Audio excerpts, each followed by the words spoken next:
তো আমার বর বলছে এইটাই ডাব ডাব কেনা শেষ, কারণ আমাদের এখানে এই সাইজের ডাবটা খুবই ছোট, আমি জানি না ক্যামেরায় বোঝা যাচ্ছে কিনা, একটা 80 টাকা করে নিয়েছে। তা আমার বর বলছে আমি চাকরি ছেড়ে ডাবের ব্যবসা করব। তো ছেলেকে বসিয়ে দেবো সকালবেলা, তো পড়াশোনা নেই, ছেলেকে সকালবেলা উঠে কটা ডাব দিয়ে, বাবা পড়াশোনা করতে হবে না, ডাবের ব্যবসা করবে, ঠিক আছে, ছেলেকে ডাব দিয়ে বসিয়ে দেবো। আমার ছেলে এখন স্ট্র নিয়ে ঘুরে বেড়াচ্ছে, ডাব খাবে। দুটো এনেছে 160 টাকা দিয়ে, ভাবা যায়? তাই জন্য কিনে নিয়ে আসছে 50 টাকা 60 টাকা করে, আর দুটো 150 টাকা। আর জল কতটা বেরোয় দেখি। হালকা পুরা 50 টাকা। চল এখান থেকে সর।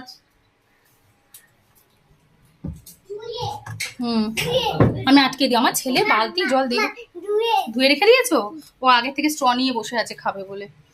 এবার জল কতটা হয় দেখি, মানে দুটো ডাব 150 টাকাটা ভাবা যায়? সেই হারু কাকু একবার দিয়েছিল, দারুণ ছিল ডাবগুলো, খুব মিষ্টি। এখানে তো আর হারু কাকু নেই, তো কিনে এনেই খেতে হবে। যাই হোক, আমার বর এখন দেখছে কতটা জল বেরোতে পারে। আমার মাও ওইদিকে তাকিয়ে বসে আছে। 80 টাকার ডাবে কত বাপি আনতো, ওগুলো 60-70 টাকার মতন না মা, তবে এর থেকে একটু বড়।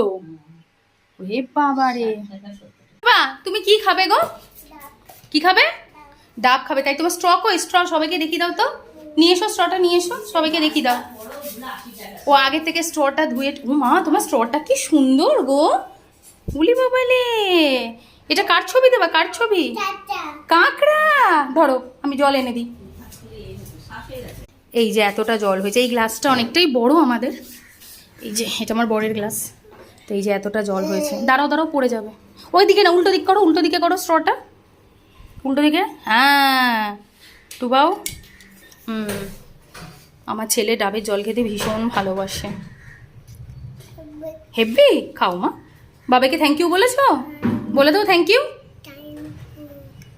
জোরে বলো। আচ্ছা আগে খাও, খাও, পুরো শেষ হয়ে যাবে তখন বলবে যে যায়নি। বাবা যাচ্ছে জল, বাবাকে বলো থ্যাংক ইউ বলো। খাও, তোমার বাবা 150 টাকা দিয়ে এনেছে দুটো ডাব বেটুর জন্য, খাও। কেমন কেমন খেতে? খাও।